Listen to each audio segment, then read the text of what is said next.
I started this company because I believe that mutual attraction is the most precious commodity. It always, for thousands of years, was incredibly rare. And now, for the first time in history, science gives us hope that it can be experienced by everybody.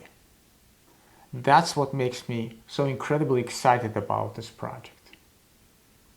See, other dating apps never had this technology, so you were left with two choices: endless swiping or filtering by distance, income, politics, religion, race, and so on.